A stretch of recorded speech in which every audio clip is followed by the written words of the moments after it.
You're listening to Heritage Radio Network.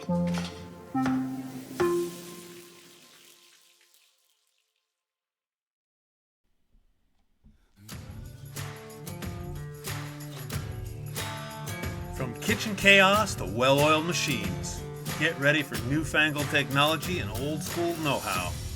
Stories and a good bit of fun. I'm Simon, and this is Culinary Mechanic. Joining me today is Zana Devine. Zana, welcome to Culinary Mechanic. Hi, thank you so much, Simon. I'm honestly so happy to be here. I know we have tried to get together a few times now, and due to scheduling reasons from both of our sides, it sort of didn't happen, but it's happening today, and I'm so happy to be here. Excellent. I mean, I feel like we've been herding feral cats. Yeah, totally. And I think Yeah. we're the cats, but that's okay. I'm excited for this conversation, so we're just going to press on the gas. It's Culinary Mechanic. We're going to get right to it and say, how'd you get into this industry? Tell us a story. Yeah, so it started honestly when I was able to walk because my dad was a very well-renowned chef in Germany, and my mom ran a housekeeping team at a hotel. And so, honestly, if I wasn't at the hotel with my mom before school or after, I was with my dad at the restaurant, or me and my mom would go to dad's restaurant. And so kind of like really, the industry itself was basically, I was born into it. And then, when I was old enough to understand what the industry really is about, because, I've seen everything from the front of the house to the back of the house, because, my mom was in housekeeping. So it was all front of the house. And she was also very, very, very closely working with the reception. And so sometimes I would just sit at the reception desk with the girls, and observe them. And it wasn't even like that I have any idea what they were doing, but like unintentionally, like I really observed everything, the fast pace, the kindness, the answering the phones. The phone cannot be ringing more than 3 times. Like, guests are stepping to the reception desk and asking 1,000 questions, or like the people walking through the hotel while I was walking upstairs to look for my mom and what room she is observing and, like checking. I would hear people interact with guests, and then same with dad, like he would have a big team in the kitchen and I would hear him constantly talking to the dishwasher or the saucier or the person that does the meats or the vegetables or whatever. And so, I understood what it means really to be very quick, witty, and very fast paced, but also understood the art of it, that you really have to have a great memory to understand what hospitality really is about. And then naturally, how I learned really what it means to be hospitable is really in my own home through my parents, because when we would have guests come to our house, my mom would always prepare some food, or my dad, she would always offer something to drink, something to eat. She always made sure that people feel comfortable in our space, and everything was always very clean. And of course I was in charge of cleaning our own house. Those were my chores. And I remember my mom always telling me, push the furniture to the side, go in the corners, don't just vacuum around when and I'm like, oh my God, I'm not your trainee, stop. But, all of that stuff really did help me to basically merge in the world of hospitality. So that's kind of like how it started for me. And then when I grew up, it was almost like I didn't know what else I wanted to do in my life, because I was so immersed in the world that I was like, yeah, I'm gonna go get a degree in hospitality, hotel management. I'm gonna, work in this industry. And I did. And then I figured out how amazing is the world of hospitality, like soothing me for me to travel, do the job that I really love, but also see the world and meet other cultures. And so that's kind of like how I started to travel. And I lived in 7 different countries. I always worked in really upscale, nice hotels and casinos and country clubs and resorts and, Awesome. in general. So that's kind of like really how it started for me. And I really never found a reason why I never wanted to be in it. Like it never got to the point for me where I said, this is too stressful. Like for me, it was exactly the opposite, because at one point in my career, people would actually ask me, okay, there's a really difficult situation. There's a really difficult guest. Can you please handle this for me? Because I don't know what to say. I don't know how to act. I don't want to get into an argument with the guest. I don't know, whatever. So can you, and so that's where slowly I started to be like, oh, okay, I guess management and dealing with personalities and observing body language and understanding the art of kind words and acknowledging somebody through words um, Right. has power, and I'm like, okay, and Absolutely. so that's kind of like how all of that had started. And then later in my career, I found myself obviously in just upper management positions, leading staff and training staff. And yeah, that's really like how it all started. I love it. I mean, I don't know if I ever really like distilled it down, but when you said you have to have a great memory, I thought to myself, huh, that's something fascinating, right? Like you Mm. have to be able to remember whatever it is, whether it's remembering the details, and I think Right. that you can take that for granted, but at the Yeah. same time, it's like, man, that's really interesting. Um, because I Mhm. can think of a couple of cooks that I used to work with that we used to describe them as Teflon because nothing stuck, you know? So I think it's like, memory. But the other one, Mhm. the other word that you said that just makes me like, it just like gets me excited is hospitable. It's like, how do we treat each other? Yeah. Like how do we treat, how are you t trained or taught as a child to treat people in your own home really Mm. like goes forward and extends like how we take care of people in hospitality environments, whether that's a restaurant or a hotel or I think I mean I love the fact that you're hardwired, like it's in there all the way in, right? Yeah. Like um and it's not going to come out. I think that that's a special thing. I think that like hospitality for some people they try to learn it as a skill and some people do well and some people don't, and I think that there's probably stories to be told around upbringing and or like desire, right? Mm. Do you want to be a great human being and bring out the best in people? That's going to bring hospitality forward. Yeah. I, and um I do want to add to that point, Simon, what you just said, the upbringing. And for me and my story, that's very much true, you know, but not every amazing human that is in the world of hospitality had a mom in hospitality or a dad or whoever. But I think also part B to that is really to receive detailed, good structured training to begin with whoever you work with, whoever is your upper management, whoever company you work for, that they really have like such a great structured idea of onboarding new people and having it always the same way. Because I think the problem that I see now a little bit in hospitality is that everybody gives their own little idea of this is how it could be, this is how it should be. This sounds kind of nice. Why don't you try it this way? Maybe you should try it that way. Instead of having really one guideline and one standard and one rule, house rule. This is how we're doing it at Hotel X or at Restaurant X or yes, Casino X or at yes, Country Club, whatever. And everybody that steps on the premise has to get on board with this is what we do here. Now, is that from home to home different? 1,000%. But is the ground rules of never, for instance, saying no to a guest and really thinking outside of the box and really training attentiveness something that I experienced almost everywhere I worked? Yes, because those things really matter the most, and I think sometimes when we step into specific establishments and they look so amazing and they have these amazing chandeliers and they have these amazing furniture and imported marble from Italy and the music is great and it smells good and all of that.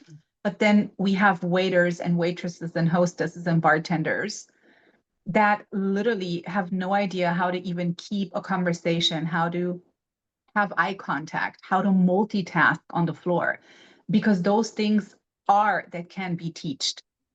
Not everybody by nature will step into the world of hospitality or step into a kitchen, even though they have the desire to be a chef that right. understands why do I really have to have good knife sit? why do I really have to have that? Can't just this knife work? Or why do I have to have specific cutting forks? Why do I need to label like those, all those ground rules? If they're not being explained at the very beginning of somebody training, then they will not understand why it's so imperative to keep those standards moving forward, because that's exactly what differentiates every restaurant and every hotel, because they keep those rules, and they make sure that everybody who steps on the premise really follows the house rules, because this is what makes us so different. This is why we have the reputation that we have. Because for us, it's important that whenever you step on the floor, the show is on, like the curtain is pulled away. You are in the eye of the public. And I'm Right. sorry that your cat just passed away, and I'm sorry that you maybe have private problems, you know, and that's Yeah. real too, I'm not trying to, that's very real, but like the training that then comes with it, not only from upper mid management to staff, but also from owners to upper mid management, to find a line between I'm graceful for you because I know that you're just a human like I am, and I know it sucks that your cat just passed away, because it does suck. And I know that it sucks that your mom just died, because it does suck, right? But if you need a day off, I hear you, come to me, have a conversation, we'll work something out. Like if we don't build that trust bond with each other as humans, no matter if you're the owner or the boss, no matter if I am the owner or the boss, like that, none of that should matter, because in the end, without our guests, we will not need employees. And without our Right. employees, we will not have any businesses. And without any businesses, the public will not have any escaping point to go and enjoy life. So we all are sitting somehow in the same boat, So just you're from telling me different that angles. unless we follow the rules, civilization's gonna crumble. That's what you're telling me. I got it. No, I'm being funny. I Yeah. apologize. But you said a couple things in there that really got me.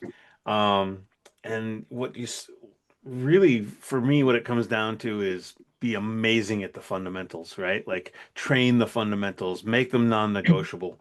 Um, and then you touched on something that I just love in kitchens, and I talk to my clients about it, and it's really being adamant about the way.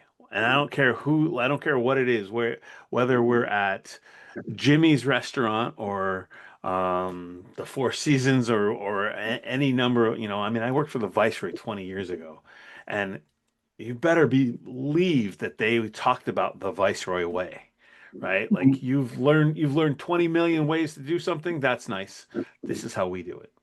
And they were adamant about it. And I think that that's really why, like, you look around and go, oh, there's a Viceroy everywhere now, right? They're all over the world, and they didn't used to be, but I think it's that, right? It's like being treating your fundamentals as absolutely non-negotiable things that contribute to the way you do business. Yeah, Um, I agree. I totally you agree. know, And it's the fundamentals, but it's also your idea of not losing. Why did you start this business to begin with? And I think every owner, every investor, every founder of something will fundamentally get to a part where it's like it's becoming too much, because now you're dealing not only with driving your business, but you're dealing with employees. You're dealing with so many other things that you didn't maybe think about when you had the dream of, I'm going to open up my own restaurant. I'm going to be an owner of a hotel, because that dream would drive you to succeed. But then when you are in your driver's seat, a lot of times we forget, why did we actually start in the first place? And I think when totally. we just really go back to the basics of like, I'm doing this because fundamentally, literally, I am in the people pleasing industry.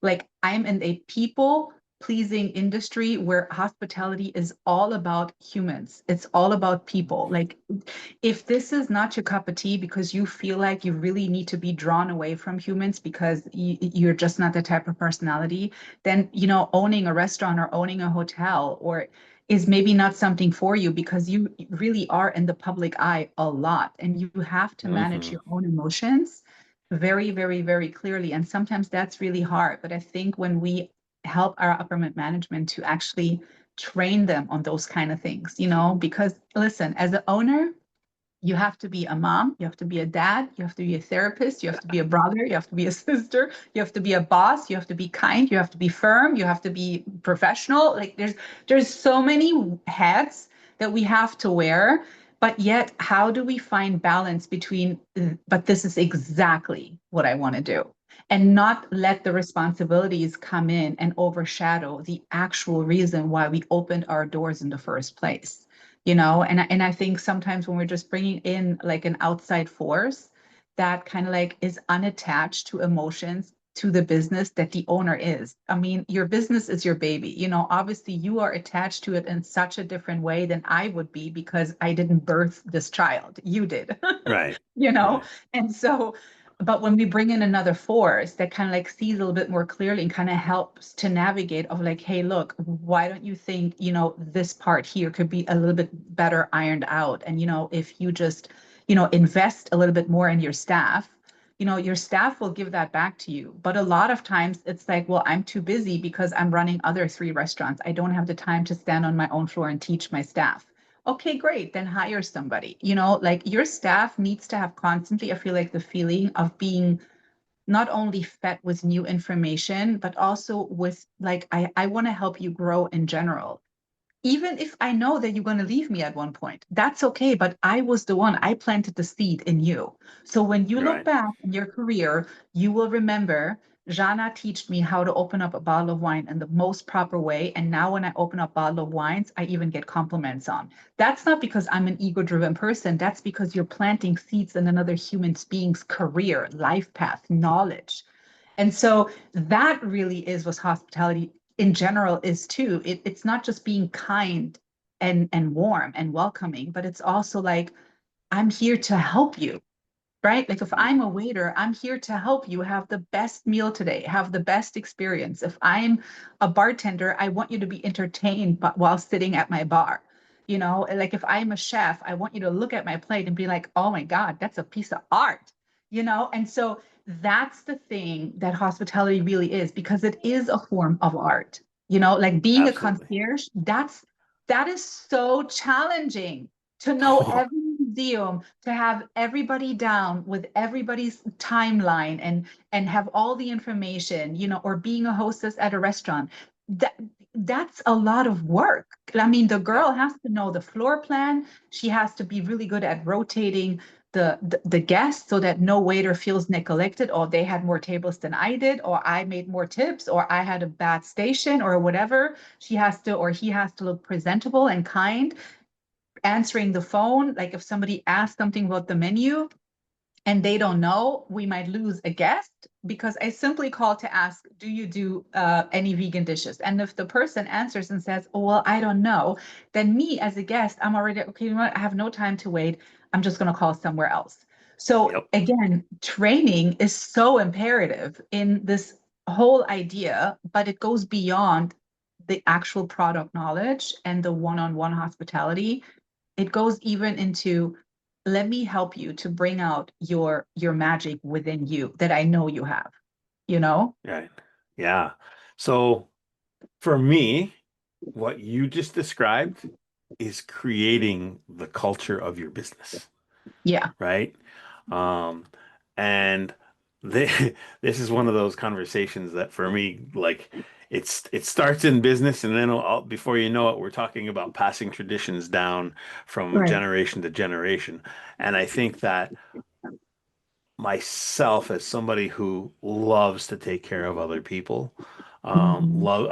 I'm a chef. I love to feed people, right? Like Right. that. There's just not like I can feed you figs off the tree, or we can do a braised something or other that took me 3 days to figure out, and with equal love, I'm gonna go. This is gonna be amazing. Right. So as somebody who loves to take care of people and do that, the traditions that get passed from myself as a chef to the cook that's working with me, to hopefully they understand the reverence that we have in this kitchen around the product. I think that it also extends out. It's like, how important is it that we answer the phone within three rings, or whatever those things may be? like Right. those traditions, those pieces of culture that they get passed. Hmm. And I I I love like the training aspect for me is so important, but I always wonder how did how did organizations, how did civilizations pass from generation to generation to century to century to century without like document, like, you know what I'm saying? Like how did the way that like a culture that lived on an island, how did that stuff stay the same? And it's all about people passing knowledge from one to the next. Um, Hmm. and so that has always been really important to me. And I think at the end of the day, what it comes down to is this is important to me. My camera has done something really weird. It just zooms in when I move my Yeah, hands. it just zoomed you closer, like, hello. Yeah, and I don't know how to unzoom it, to be perfectly honest with you. That's So okay. on the Doesn't look bad. audio version, people are going to be like, "What's happening?" Don't Yeah. worry. Just know that I'm almost I'm chewing on here. the camera is what it feels like. Um, yeah. So the idea of culture to me is what you Yeah. just described, and I love it. I Yeah. love um, you just took us through like this amazing labyrinth of how the importance of training affects a business, and Yeah. I absolutely adore. So Yeah. It you and I were in a meeting, and I'm gonna shift topics on you real fast. But Sure. you and I were in a meeting or on a call recently, and you shared with us that you just put a book out, and I want to hear about that because I'm super proud of you. Like Thank putting a you. book out's not easy. I I'm know. starting to write my own book, and it's daunting. So Yeah. tell us what's going on. Yeah, it's thank you so much. It's called Build to Serve, Train to Lead, and it's in a sense a very quick hospitality guide for hospitality visionaries. It's for owners and managers, but also for anybody that just works on a hospitality floor. And really, in all honesty, I'm a believer that any training that I provide, I mean, is hospitality my everything? Yes, but I feel like this book can be used in any other industry too, if you really want to amp up your idea of really providing outstanding guest service. But yeah, it's a quick little read, it's about 45 pages. It's on Amazon, and it really talks about different client real examples. There's 8 chapters in the book, and every chapter has like a real client example. It talks really about a real ROI numbers that had happened within that example. Where could we have done better? What Right. didn't we consider? The do's and the don'ts basically, and then also the verbiage. So I have a whole chapter. Chapter 9 is all about hospitality international, spoken hospitality verbiage, where we just really talk about, or I talk about certain things that really just do matter because your voice and your tone has so much power. And just Mm, when you say something to a guest, and I'm just going to give you a quick example, like if something is costing more, right? If we need to charge more money for a dish, for instance, instead of saying this will cost more money, you can just teach your staff to say there will be a small additional charge. And it both things say the same thing. However, it sounds so much more inviting and it sounds so much more respectful because, when it comes to money, you never ever want to offend anybody because you just really never know who is sitting in front of you, where you right. don't want to offend anybody with the words and the sentences, how you put them together, you're speaking. But so chapter 9 is really all about verbiage, just really helping you out to what you can train your staff with simple sentences to say when it's time for upselling or it's time to really have communication in conflict problems. But yeah, Build to Serve, I have it right here, Awesome. is is on Amazon. And like I said, it's my promise with this book was when I started to write this book, I wanted to be whoever reads this book gets at least 3 things that they can in the same second implement in their own business. And I Awesome. don't care if you're not in hospitality, it doesn't matter. The verbiage that is expressed here, you can translate that into your own life story. You can translate that into your own business. You can run a candle shop, you can run a flower shop, a doctor's office, hospitality lives in every industry. Like the way you are welcoming people in your own establishment is really what hospitality is about. You know what I mean? And I Absolutely. understand that a lot of things are on budget, and I get that, but there's small things that really don't cost anything, like a kind smile and a really willingness of really wanting to go the extra mile, or just pure transparency. I'm so sorry, I don't have the answer right now, but I would love to find out for you. Do you mind if I give you a call back in 10, 15 minutes? I have the answer then. Nobody will get mad at that. Nobody will get mad at that. But I will get mad at calling a place that should know an information and not extending an extra Yeah. mile to me of calling me back. Can you call me back? No, I don't want to call you back. I am the client. I am the guest. I want to be called back. You're wanting my business, right? So if I'm already calling your Yep. business and you don't have the answer, that's perfectly fine. But in order for you to make an effort to keep me, you should offer to me, what can I do to make it better for you? Can I offer you a separate glass of wine? Can I offer you to remake your dish? And I'm not saying to use this every time, but to understand when it's really time to pull out those poker cards of being, again, just because you have a reputation to represent too. And people talk. People talk online, people talk to other humans, which is the worst thing that can happen to a business if they talk negatively, or it could be the Right. best thing that happens to a business if they talk positively. And so to avoid all of that is just, how can I really be kind and welcoming, you choosing to come to my establishment? You don't have to come to my restaurant. You don't have to come to my hotel. You don't have to come to my nail salon. You can go anywhere, but you chose to be here. So can I get, hi, thank you so much that you're here. Have you ever been here before? No, thank you so much for choosing us. So amazing. Let me tell you about us. Yeah. But right away, I I'd be like captured. Right away, I'd be like, oh my God, yeah, sure. Tell me what I've never been here. I'm so excited. What's happening? You know? And so that that drive, that kindness, that, I don't know, that can be taught. yeah. Yeah, I think in today's day and age, money is can be hard to come by. And I think that it's fascinating when businesses don't have the respect for people's time, attention, and Yeah. money. And I think Right. that's what it comes down to for me is like we as business people have to Mm. respect people's time, attention, and Yeah. money. Right? Yeah. And sometimes time and money are the same things, but sometimes they're not. But like if somebody is going out of their way with the intent to spend money with you, like you should make it worth their while.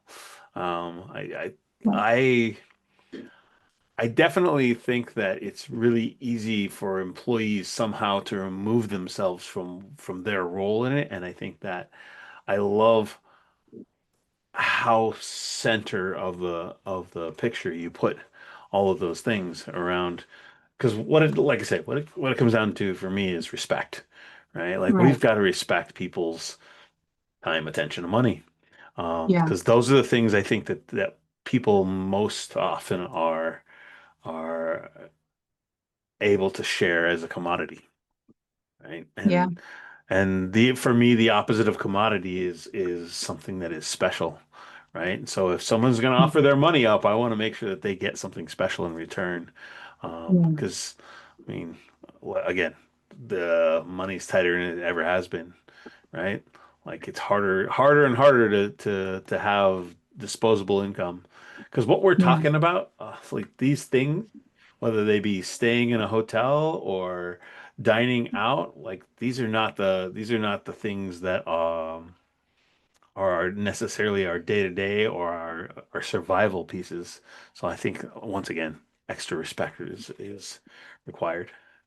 Yeah, Um, I couldn't agree with that more. And it again, it goes in all the angles, right? Like, I mean, the same way we need to respect the people that actually are enjoying our product or our services or our establishment. We also need to respect the people that are working in our yes, businesses, because it goes both ways, but it also goes from the people that work for us. They need to respect also a safe, nice, fun, hopefully, Yeah. healthy work environment that they get in return. So it's really like, it's really like things are needing to come together. Like everybody needs to display respect. Like if I'm an employee and I work for you, Simon, for instance, then I need to respect that if you tell me in my kitchen, I'm only wanting to do it this and this way, there's no need for me to stand there and argue with you because this is your business. And if I choose to work for you, then I have to be open to Mm, accept your rules. But the same way goes for me. If I'm, if I am somebody working, for somebody else, and I say, listen, I'm a single mom. I cannot work every single weekend. I need to have at least one weekend a month completely off in order to spend that with my child. If then my employer can't accommodate that, even though I know what I am bringing to the table, then it might not be a bright match for me either. So I'm saying it right. has to always go both ways, where just Absolutely. because somebody has a specific label, no matter if owner, employee, dishwasher, hostess, chef, it doesn't matter. Your label doesn't matter. What matters is the craft that you are producing in your own beingness that is going to be respected, because nobody can prepare a plate like Simon does. Nobody can train a team like Jana does. Are they other Right. chefs? Absolutely. Are they other trainers? Absolutely. But being unique and needing to be not only expecting respect, but also giving it, Yeah. and so I feel like when you said respect for me, it really brought up so thing, because it's so deeply for me to help to make sure that in anything, this could also be just me standing in a grocery store in a line and talking to the lady that swipes my groceries. Hi, how are you? Are you having a good day? Like that's just human respect for each other. You know what I mean? Absolutely. And so I think when we display that on more and more bases, I think we're just sending some energy out that is just unreplaceable. It's just, Absolutely. yeah. And it I, starts with us, you know? you also hit on one that one point that really is super, super near and dear to my heart, and that's the idea that we spend in so many instances we spend time and energy to make sure that hospitality is extended to our guests or our Yeah. customers or our clients or whatever that may be. But at the end of the day, like how are we then stopping, turning around, and treating the people who help us provide those experiences, And right? still, And I mean right. that's like it's I there's so much talk about hospitality in the world, but I feel like it almost has to be reiterated that hospitality has to be gyroscopic, right? It can't just be forward facing. It has to be up, down, left, right, side to side, and behind you too, right? You have to Yeah, respect those people yeah, that are helping you with that. You have to like it's so important to me because so many times, and I'll just take the kitchen for example, so many times we're doting over the couple that's spending thousands of dollars for their anniversary, and yet then we're going in the back and we're yelling at the cook because they made a mistake. Well, at the end of the day, they're still human, and then that's all that really matters. right. And there Right. goes my And camera listen, again. I'm not, and to be honest with you, I'm the last one that shies away from consequences and being firm. That's also not what I'm saying. Yes, every business Yeah, has rules. If you constantly do a mistake, and I'm telling you, it costs me in the inventory, and I already had like three good, calm, firm conversations with you, and I laid my expectations down to you, and I had asked you in return, are you able to fulfill my expectation? Or is there something within my expectation that you cannot, will not, or don't seem fair to fulfill?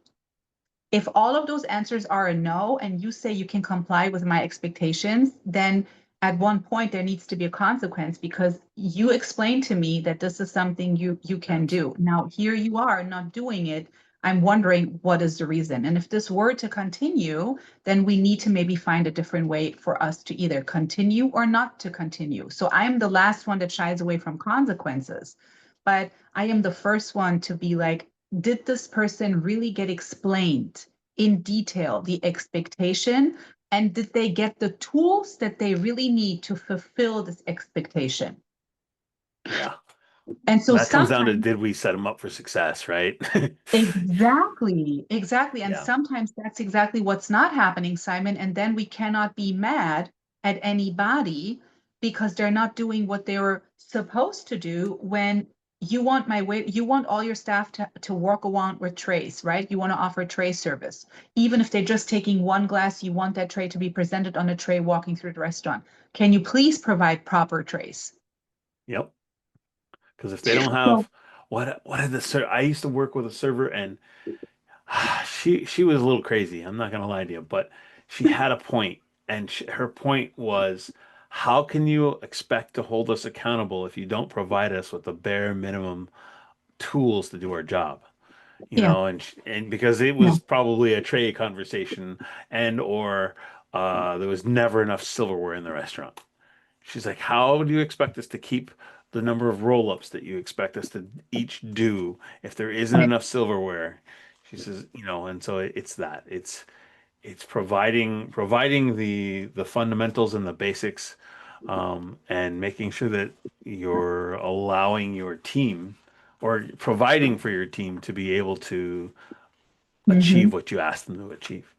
Yeah, and also Well, allow them to speak, just simply to yeah, speak. Like if you don't allow your staff to really share their thoughts and they're the one working on your floor, but they never get the opportunity to really speak on what it is that they need because they're too afraid that when they voice what they need, they're either not going to get the shift or they're going to be maybe fired.